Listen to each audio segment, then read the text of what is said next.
Hi there, folks, and welcome back to Nippon Trading International's Japan Real Estate Podcast. I'm your host, Ziv Nakajima again, and this podcast is brought to you, among others, by Emil Gorgis of realestate.jp. He's a Tokyo real estate agent who specializes in serving international or mixed nationality families who are looking for the perfect family home. So Emil's an Australian. He's been living here in Japan for over 2 decades now, and for about half of that time, he's been buying, selling, and managing real estate properties in Tokyo on behalf of his own family and a great many happy clients. And he also acts as a mortgage broker on behalf of his clients. So he's got dedicated loan officers in many of the Japanese mega banks.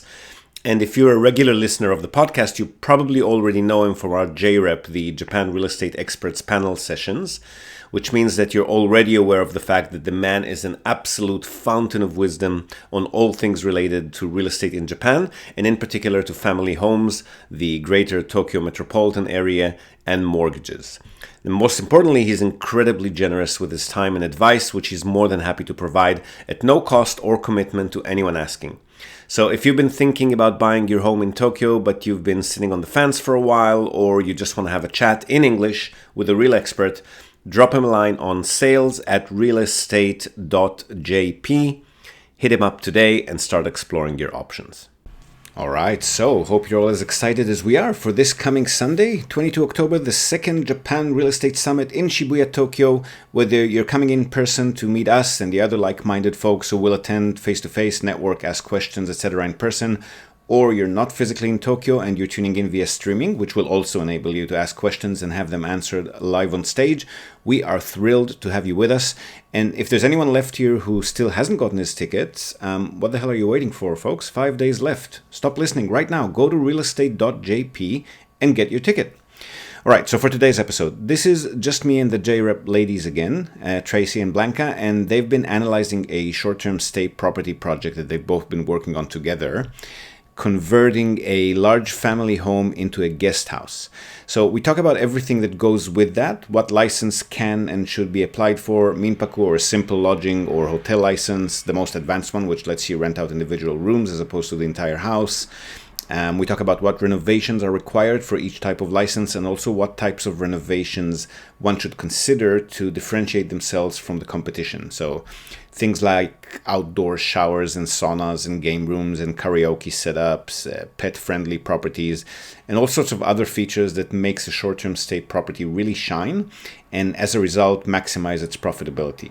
So this is exactly the type of analysis that Tracy's going to be going into in her presentation on Sunday, so you really don't want to miss out on this one.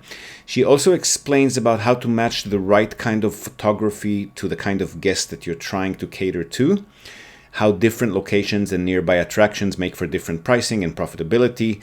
And that then led us to a slightly higher level conversation about marketing in general, business growth issues, how to properly prepare for growth, why we do what we do in the first place, what's scalable, what's not, and do we care about it? And then even more off the reservoir, we went to personal boundaries, connecting with customers or the general public on social media. Lots of fun stuff like that. Always a pleasure when it's only the ladies and myself, and this episode was no exception. I hope you enjoyed the conversation as always, and I'll see you again on the other side.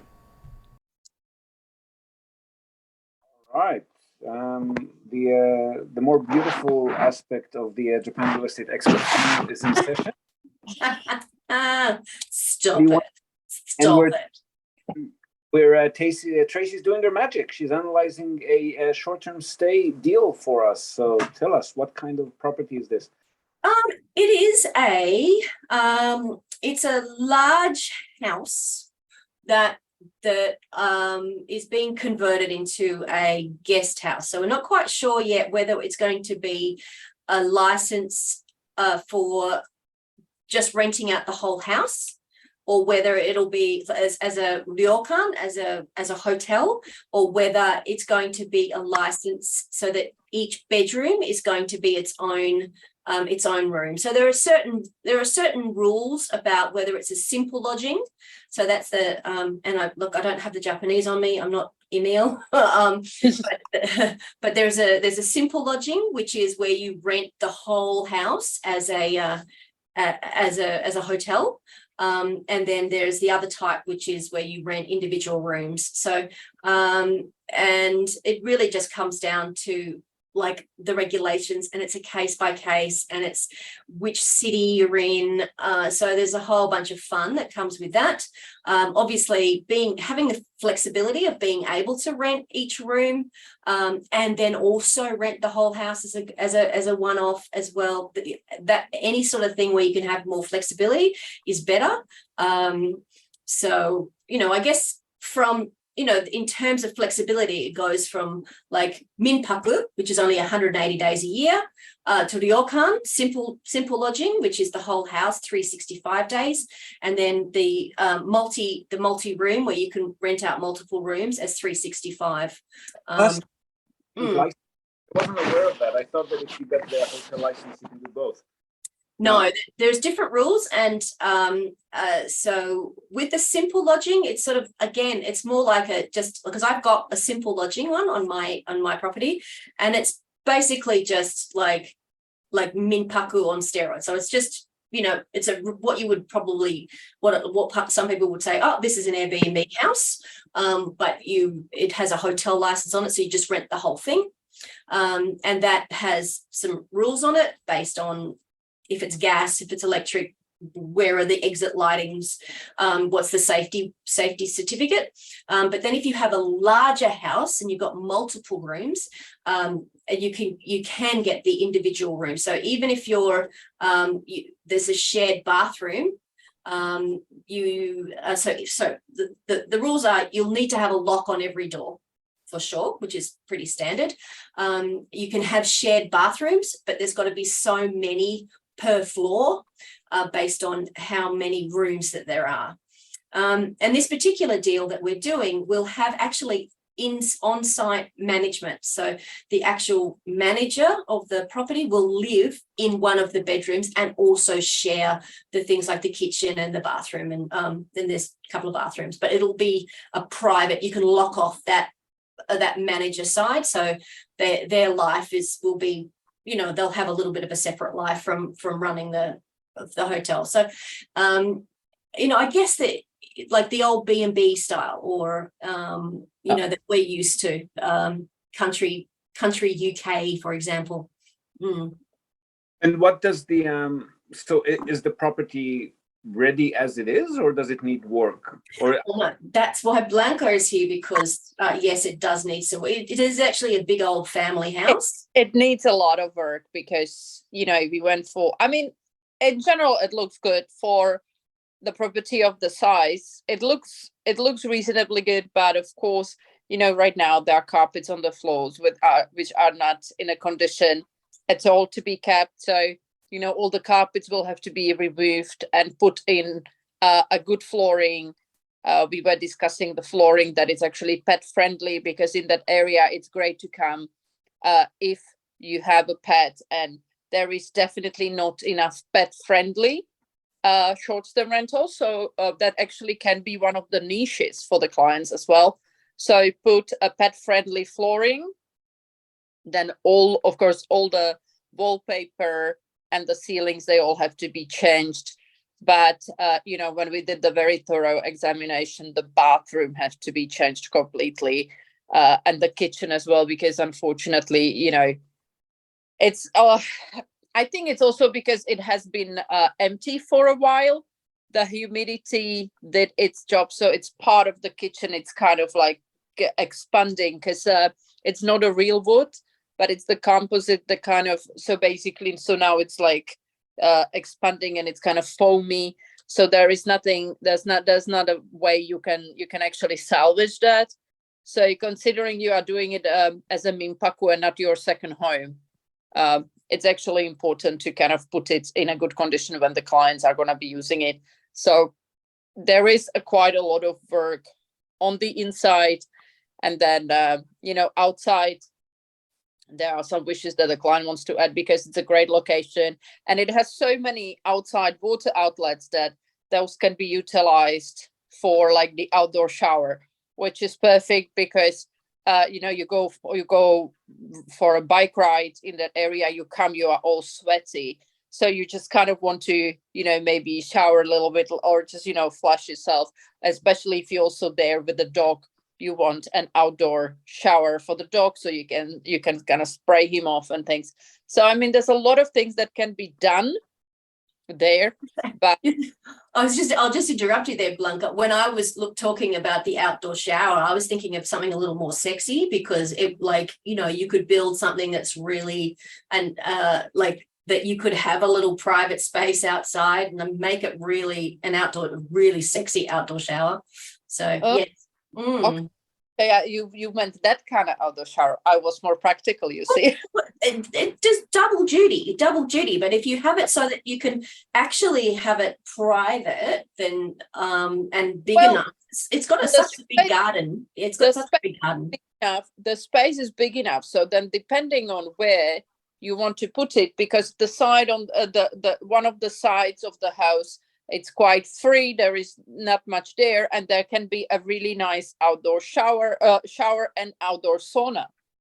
I know. I was suggesting. So, what you want to do when you're, especially in the countryside, because this is not downtown. This is going to be like near the beach. Having a kick-ass amenity like like those outdoor saunas, and the one that I found, it's like a barrel. It's a big round one, and that it's like, it looks epic in photos, because remember, the photos are what's going to sell. And you can get this one fitted, like installed and fitted, for about $3,000, or that is interesting price, because I was looking at some as well, and they were far more expensive. So this is just for two people. It's it's not a big one. It's a quite small, but but it's you really it's really for the photos, and it's really just and also to differentiate yourself from the neighbors or from so but that was an interesting price, I thought. That's a very good price, actually, because looking at some of them. But I mean, my team, they were actually they came up with this idea to me about a month ago, that they would be really interested to do that as part of some of the renos. So they were like, we'll build one in your house, so we can then be taking pictures and promoting it. The outdoor sauna, but I'm like, I don't want anything else in my house anymore.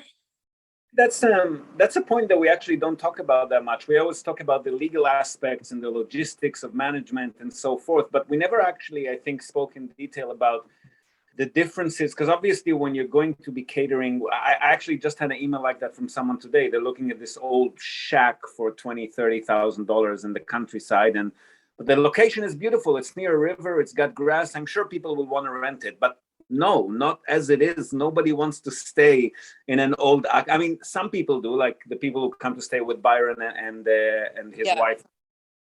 But most people are looking for a comfortable, convenient, modern interior, right?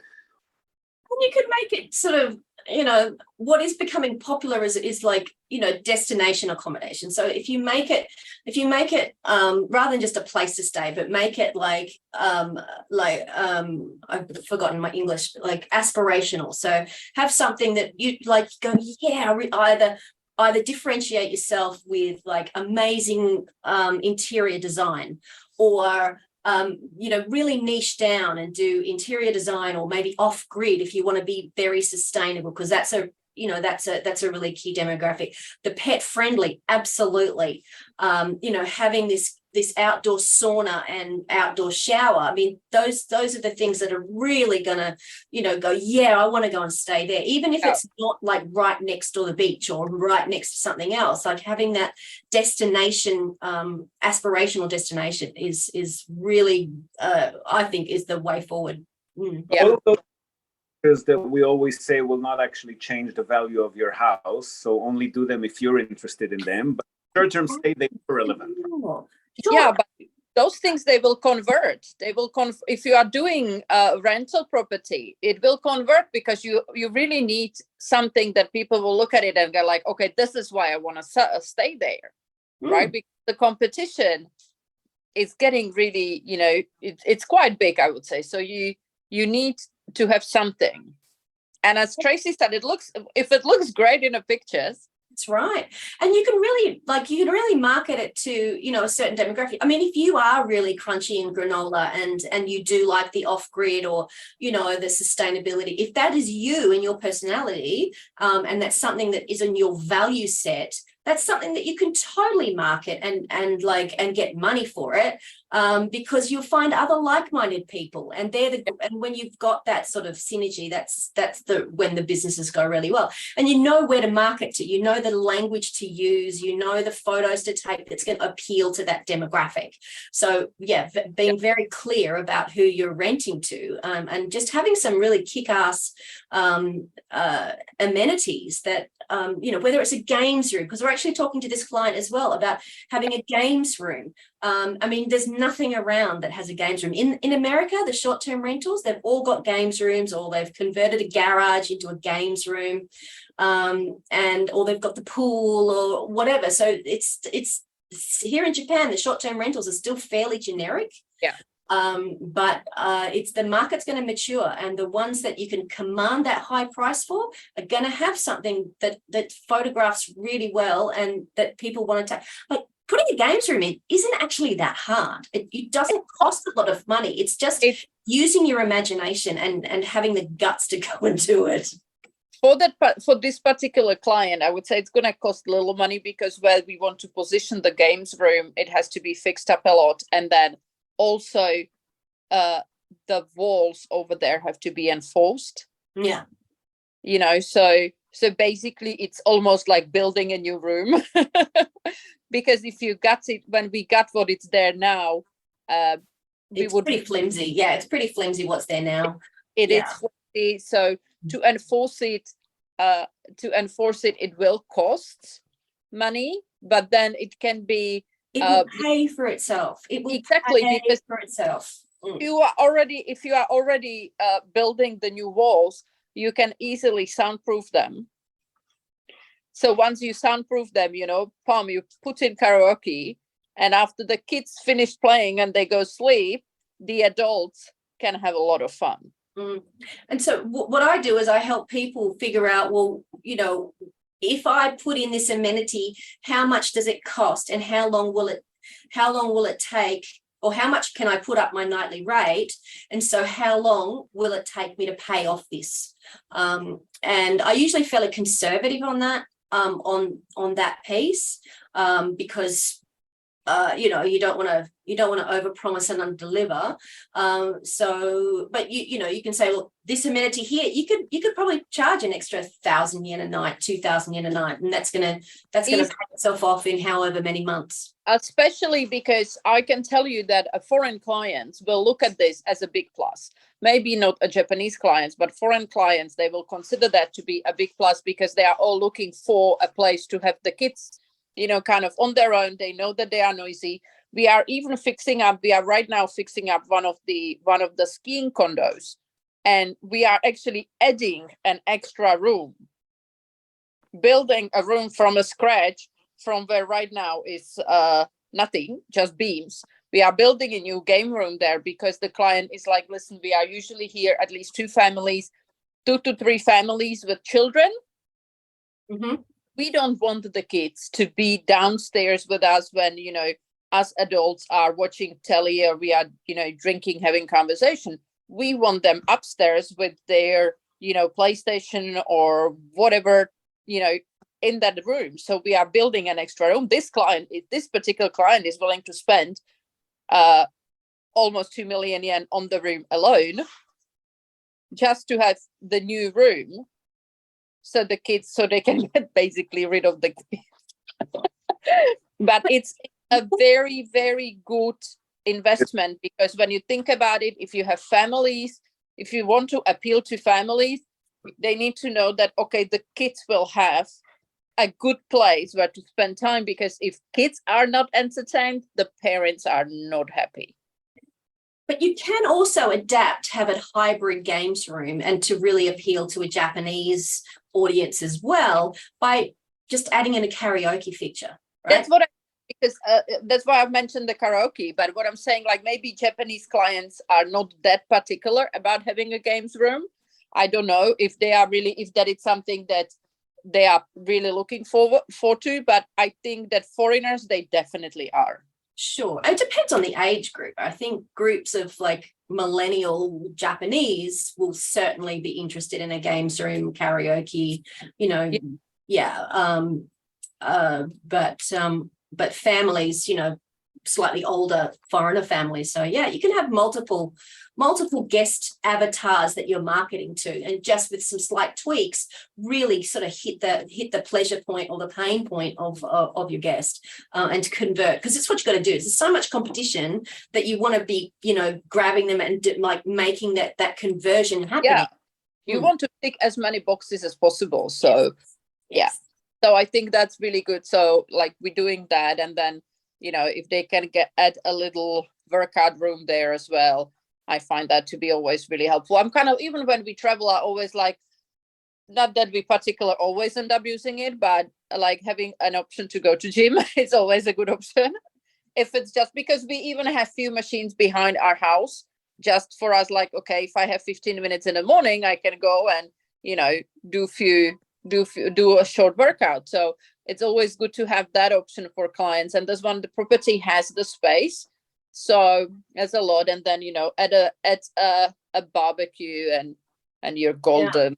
Yeah. I know some women in Tokyo, and when she designed her short-term rental in Tokyo, she looked around and was like saying, okay, well, what isn't around? And she noticed that there was not the home gym that was very popular for overseas. And so when she designed her place, she had a concrete building in Ebisu, and she put in she got the builder at the building stage to actually build in like pull-up bars into the walls, and also then she's got photographs of like, here is with someone doing yoga, like they've got the yoga mat out, or they've got the Pilates board. So that's who she's targeting and marketing to. And it was just a very smart idea of hers at the building stage, the design phase, to go, right, well, what's the amenity that's going to convert and also set me apart from everyone else in the street. It was such a clever thing to do.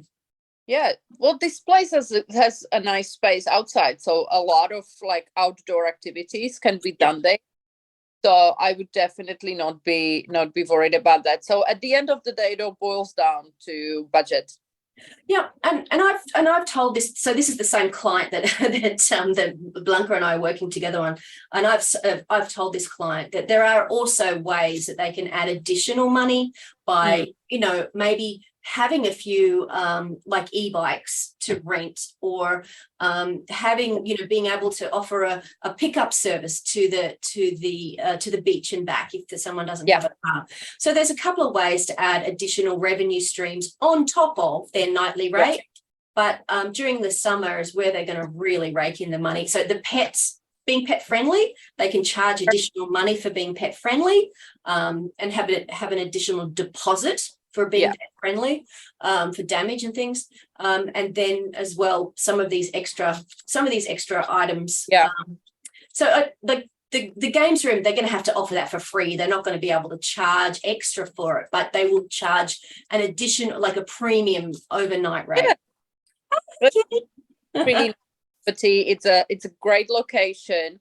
So I think they can really, really do well on it. It's just that, we just have to get in, and they have to decide what they want to do from what we're going to be offering them, and then decide what they do want to do, what they don't want to do, and then go from there. And then I've got to figure out how much they can earn per month. And it's like, because there's not a huge, I'm looking at the data tools. So I use things like AirDNA, and I use Price Labs, and some of these aggregators. So it's big data that's scraping all of the information on price and availability, and it crunches all the numbers of what's around in the area.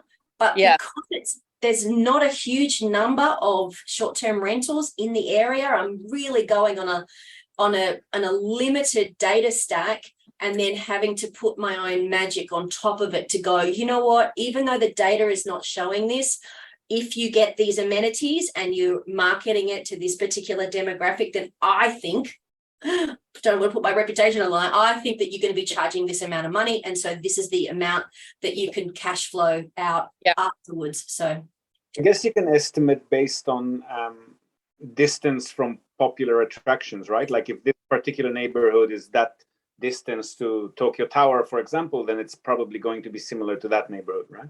Yeah, in Tokyo, it's a lot easier because there's so many more short-term rentals in Tokyo. But when you're kind of in the countryside, it's a bit hard.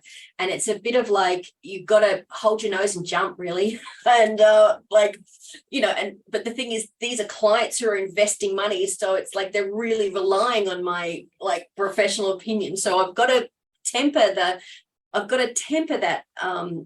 with what I can prove or what I can, what's going to happen. So it's like, it's a bit nerve-wracking right now.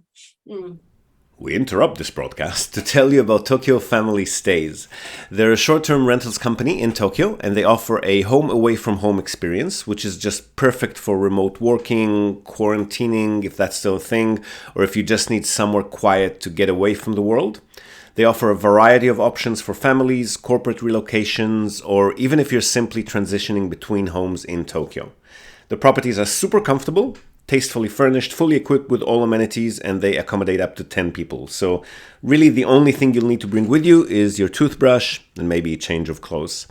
They come with fast unlimited wireless internet, dedicated workspaces, and fully equipped kitchens, and they're just a delight to stay in. Fantastic alternative to Japanese business hotels, which if you've ever stayed in one, you probably know they're tiny, they're noisy, fine for a night or two if you're on your own, but longer term or with a family, you'll probably feel you're in a jail cell very quickly in a Japanese business hotel. So if you want to give yourself a sense of space and freedom by renting a real home, with comfortable Western beds, including all the necessities like baby bedding, children's toys, high chairs, etc., you definitely want to reach out to Tokyo Family Stays. They've been at it for over a decade. They're a fully licensed minpaku or short-term stay operator.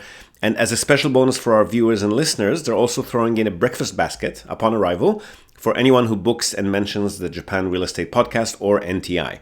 And not only for guests, if you're a property owner, you've got an investment property that you want to tweak for higher profit, or a holiday home that you want to rent out when you're not using it via short-term stays, drop them a line today, see how they can help you maximize your property's income.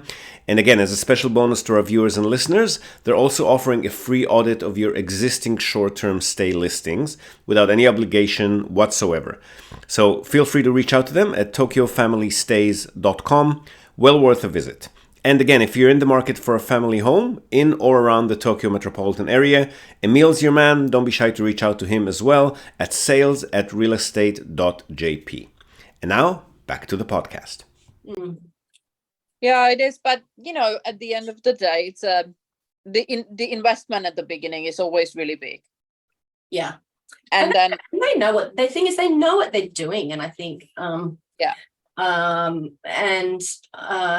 and they've got a couple of targets that they can, a couple of tools in their tool belt where they can use off-platform marketing to actually drum up the interest and not just put it out on Airbnb or the other things. They can actually create their own demand based on their own branding and based on their own like network of fans. So it would be good that this is a place that it can fit in small retreat as well. Yes, corporate retreats. Yeah, midweek or winter. Yeah. Mm-hmm. So I mean, then you have yet another group, and because you have the space outside, you can do even yoga retreats. And it's a very nice area, with the air, with the fresh air and everything. I mean, it's really nice. Glorious. It's glorious. Yeah. And so, Ziv, how are you going? It's been a while since we've seen you. We're doing well. On a bit of a property purchasing blitz. So we've got that rental building that's being constructed as we speak. That mortgage has been approved. And now we're also for a home loan, which is going to be a home office. If we get the one we want, at least it's going to be a home office. So office on the ground floor and then living quarters on the top floor, kind of thing, like a big So house. this is new. This is new for you. So like, because the business loan is the rental property, like the rental building, and then there's a private mortgage for your personal. Is that Correct. right? But I haven't heard of that one. Mm. Still the office, and it's funny, when we started, we were working from home with our single staff member. And then we all know we got to get a central office, and we want to separate it. And now we're kind of circling back to having the home office again, but in a more appropriate space. Mm. Yeah. Well, how many is in your team now? 1, 2, 3, 4 will be 4 of us in the Fukuoka office, and 1 in Tokyo, plus the 2 of us. So 7-ish. Wow, great. That's amazing. That's amazing. And you know, how much money have you got under management now? I was trying to work that out. I'm not sure, but I'm guessing if we run an average of, let's say, 4 million yen per property times about 200 of them. So I guess about $8 million worth of assets-ish. Oh my God. Love that. Love that. That's fantastic. Oh, that's brilliant. A while ago, but we were kind of holding off to see if it's sustainable, but it's definitely sustainable. What's not sustainable is our staffing. So yeah. Oh my Yes. God, same problem. I'm dying here. I need Jimoin so badly, and like at least one more Egyoman.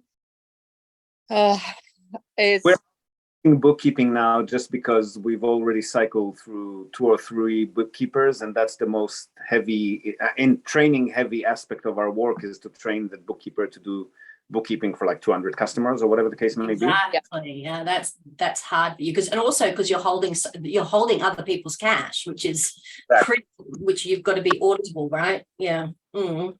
Training them, and then after 6 months, for whatever reason, they leave, and then it's another 6 months of training in yuan, which takes us another 6 months to find. So we're just, screw it. We're just outsourcing all the bookkeeping to a single care who's doing it. I just talk to the shacho. Oh, that's good. Oh, that's good. Yeah. Well, I'm onboarding some new properties into Tokyo Family Stays. Yes. I'm still desperately looking for some rental arbitrage deals. I've got cash to burn. So if you hear of a friendly landlord who'll let me rental arbitrage, I'm all ears. you don't need a house in Matsudo. Sorry. I'll shut up. No, not in Matsudo. Not in Matsudo. I have 2. I could have given you 2 of mine. No, not in Matsudo. So Zib, what were you going to say? You met someone? Yeah, who just slept at one of your properties. He came from Tokyo. He just stayed at one of your properties. He was very pleased. He said it was amazing. I know who that client is, and I had a lovely coffee with him. And yes, he just stayed at one of my properties, and he's now down to see you because he's looking at buying, and he probably won't. Because he was sort of saying, "Oh, what about this building?" And I'm like going, "Oh, you wouldn't be able to get a license for this particular one." So, yeah. But he was staying in a nice place. Mm. But we're both talking about it would be really nice if we could replicate you to other parts of the country, because just Kanto Kanagawa is not enough for us. Well, you know what? I think my goal really is to try and get some systems in place and to do myself out of a job in terms of like the guest communications, and so then I can like rinse and repeat in other markets. But I really do love, as much as I love teaching and I love consulting, I really do love catching up with my guests. I love meeting them. I love making them happy. It's just feeds that sort of people-pleasing gene that I think I have. But I've also learned some boundaries on making sure that I'm people-pleasing the ones that are like giving me the love back. And it's just it's a bit addictive, actually. It is very, and even like the customer communications and enjoying it on a daily basis is just really. It's very addictive. Mm-hmm. Yeah. So I do have to sort of try and get my dopamine hit as well as, manage my time. I mean, I've got an intern starting next month, and his job is going to be really to take our automation and next level up. Because just some things that we're doing manually that we could be automating. And I just don't have time to implement. So exactly what you mean. Like I love going out and looking at properties on behalf of customers and meeting them and going on tours, but it's just not scalable, is it? No, Yes. no, because I mean, we did that for fun. Like, I was just thinking that when my mother lived in Japan, she lived in Tokyo for 5 years. So my mother and my father, and this is 20 years ago that they did that. We, on the weekends, my mother and I had a hobby, and we would ride our little bicycle to whatever open room that was available, like model room. And if you're in Japan, if you're in Tokyo, you can, often the junk mail that comes in the letterbox, there'll be like a new development, and they always have like an open room. And of course, being the sticky beak that I am, I just, my mother and I used to just amuse ourselves like on a Sunday afternoon and go and see 2 or 3 of these open rooms and like go, you know what, I don't quite like the way that kitchen's set out. It's not really practical. Or how about those drawers? Oh, I like that cupboard. We were just funny old birds, we were. And it was just our hobby, and it was free, and it was just amusing. It must be amusing to all of the real estate agents out there as well, because we're never going to buy, but and they can tell usually when you walk in, but then on the other hand, somebody can surprise you. Yeah, but it was fun anyway. And I guess that was even, but like when I say that was 20 years ago, this is even before I got into real estate. So there was something there already that we weren't the type to go out shopping 20 years ago, there was no shops for us to go and buy clothes in anyway, because it was just a way for us to amuse ourselves and have a bonding thing together. So yeah, worked out well. And you can still do it, like there's still model rooms everywhere. But you will, though, like Chika and I still keep the property viewings in like really scenic spots that we enjoy the drive down to, but everything else we just outsource. I mean, honestly, I'm sure in your case too, there are some guests that you don't really want to or have to meet face to face when they check in and check out, right? No.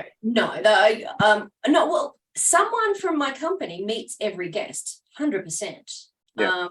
We did actually have a self check-in. So we went to Cirque du Soleil the other day, and we had a check-in, and it was like, oh, hang on, there's no one. Like, it was Sunday, like none of this team were on, and it was in our house, so it's normally us that do the check-in. It's like, we're not going to be here, so we arranged a self check-in system for them.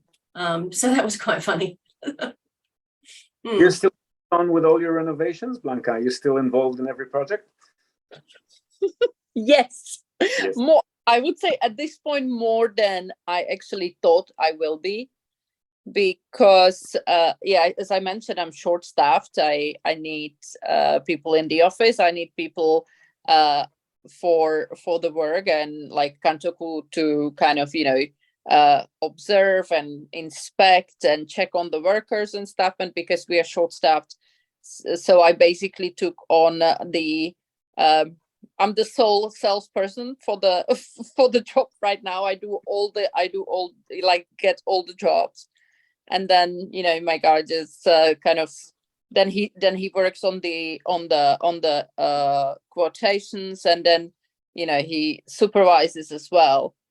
So at this point we are basically from the managerial positions, the 2 of us, and then we have one older gentleman that helps us on the Kantoku point of view. But as I'm saying, he's older, so he can't. But he's so sweet. It's just I wish I had an office full of these old men, because that would be a pleasure. It's like they're just so adorable. So I agree. Old Japanese are very cute. Yes, of course. And Japanese old men love me. They're just so easy to work with. So, but yeah, everything, and we've done so well. Thank God. So we're really busy. So yeah, if I can clone myself double to triple, that would be awesome. Yeah, I was actually scolded by a customer this week, which made me realize he was like, is there anybody else that we can talk to rather than wait for you to reply to our emails every time? Like, yeah, we're working on that. Yeah. And I try to reply as fast as possible, but then I realized that at times I'm talking to the customers till 11 p.m. or 5 o'clock in the morning, and I'm like, hold on a second, this is not okay. Boundaries. Boundaries, yes, boundaries. Therefore, we reply means we're on, right? Exactly, because once you reply one, then they start asking all these questions, and then you realize it's like a 2 hours convo. So I'm always like, after 8, I'm looking at the phone and it's like, do I want to look at this or do I not want to look at this? Exactly what I'm learning. Yeah. And then I always tell them, yeah, but I have to ask my manager this, and it's past 8 o'clock and I'm trying not to be that boss. So I always tell them I'm trying not to be that boss that like messages workers 24/7. So I set up my boundaries, at least with the stuff, that I don't message them past 8 o'clock. That's fair enough. That's fair. Yeah. Until 8, I still think they can, answer, but past 8, I don't do that anymore. Somebody told me last week saying, for a call, I'm available between 1 to 6 a.m. Japan time. Yeah, but I'm not. That's not going to happen. Not. Then it's crazy. That's like literally your deepest sleep time. Mm-hmm. Yeah, with my consulting, I actually have set up a calendar, and then people can just book into my calendar, and then it's easy then, because I just know what, like, I just look in the morning and like who's booked in, and then I can.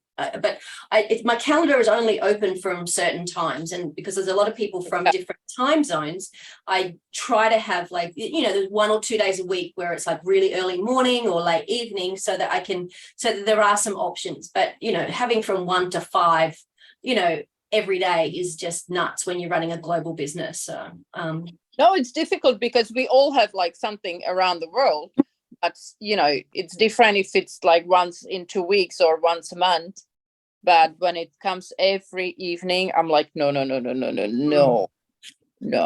And for big projects, I feel bad because I don't want to tell the clients, like, you know what, look at the clock. Yeah. Because those are big. We are doing like some really, really nice projects. And so, of course, they text because they get all excited and, they find new things that they might want to try. But it's difficult. It's hard to, because I'm very invested in the project as well. So it's hard. But yeah, I'm trying to be better and learn more boundaries, so I'm not like always on the phone. Well, with my staff, I don't use Facebook Messenger because that's 24 hours. Like, but I use like a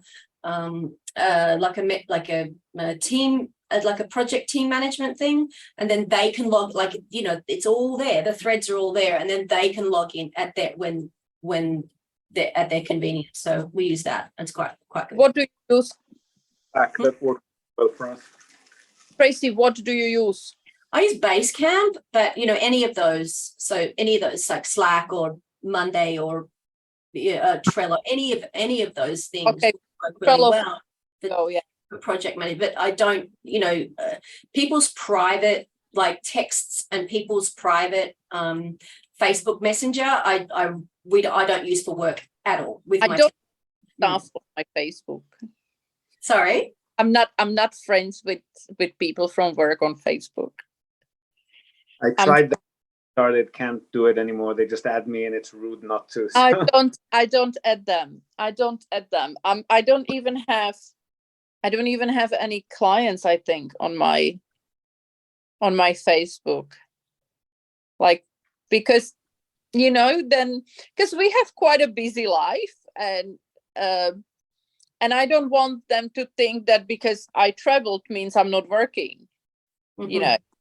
It's at times it's difficult to explain to people that I don't actually have to sit in the office to be on top of things.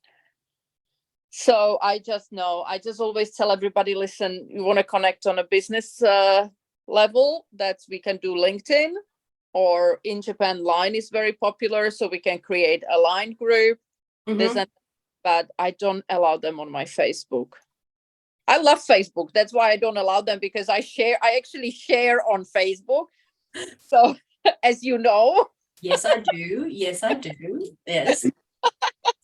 I love Facebook. I have so many family and friends so far away that for them it's the way how they can keep tab on our family's, adventures.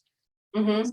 So I actually actively share on Facebook, but that's why, like, little by little, about every day I kind of drop one or two person lately, because I realized that those are people I have nothing in common with anymore. They were like, I've met them and add them some time ago.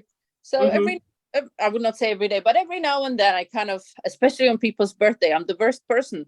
When the birthday reminder pops up, I look at it like, oh, okay, this person out. I don't know. I give them the gift of freedom on their birthday. I'm horrible. No, most people are exactly like you. I think I'm just like an open book, and I've got no filters on my mouth, so I share everything and I don't care. But most people are like you. Like, if I even say the word chica and it's not friends only, she'll bite my head off. So yeah. Really? I love off.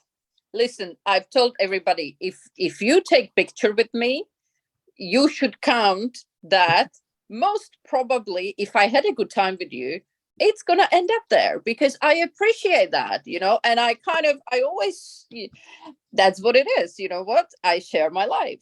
If you don't like it, one smartass was commenting on, because we went for like an event dinner, and I was, sharing from that event dinner, because I know that's something like a lot of people actually enjoys.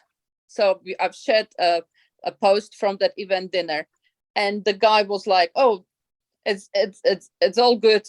Nobody cares what you ate. Why are you on so? Buddy, delete. It was so quickly out of my, because I was like, it does not even justify a reply. Just like, out of my life. Exactly. But you, Blanca, I actually love seeing your meal photos. You see, I mean, I also love seeing people's like restaurants photos and stuff like, because for me, or travel photos, because it gives me ideas where to go and what to do. We are huge foodies, so we love to go to restaurants. So when my friends post videos or pictures from nice restaurants, even like izakayas with good food, whatever, I'm like, okay, where is this? Gets on my list, right?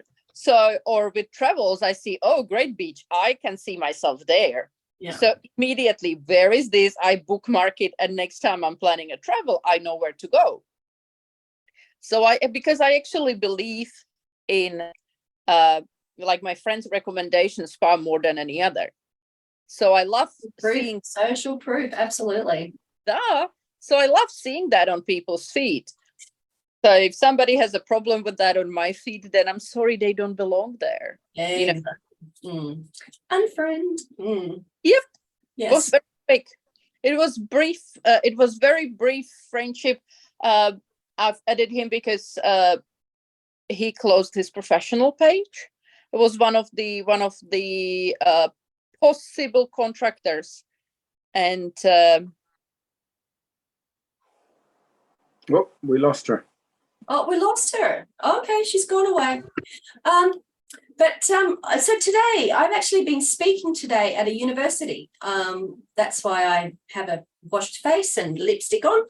I was was I teaching or was I lecturing at a travel and tourism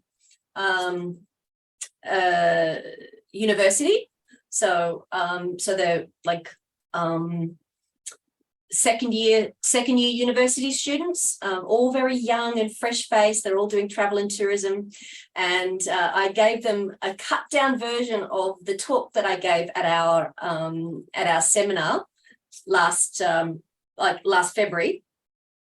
And and it was, I gave them the history of the minpaku in Japan, and the history of the word and where it's come from, and also what it's like as a real life minpaku host on a day-to-day basis. So yeah, I really enjoy speaking. I really enjoyed speaking to the students. So, and they paid me, which was really great.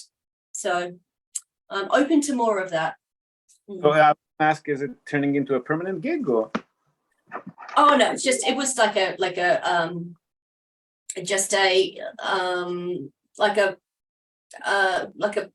so they have for extra credit, the kids can go to a lunchtime seminar from a visiting person who works in travel and tourism.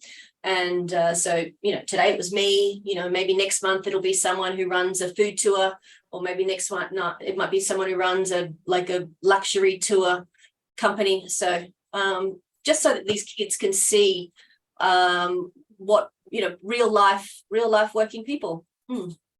Really nice. And they get extra credit. I think that's what they really go for. So. All right, hell of a lot of fun that was. Hope you thought so too. And yeah, nothing really left to say except come and have a chat, listen to Tracy do her thing this coming Sunday, 22nd October, as well as to Anton, who's buying and renovating and profiting from Akia's abandoned homes, Emil, the absolute master of family homes and mortgages, and myself. And I'm going to be talking about different asset classes, who each of them might be suitable for or not, and why. And of course, the most popular parts of the event, which are the Q&A panel and the general networking with other folks like yourselves, which is where the real magic and future opportunities really come to life. I cannot wait to see you all this Sunday, either in person in Shibuya or online in the streaming Zoom room. Now, before we go, we're also, as always, going to tell you and also link to our other sponsor's website. That's Hiroshi Shimizu, immigration lawyer and administrative scrivener.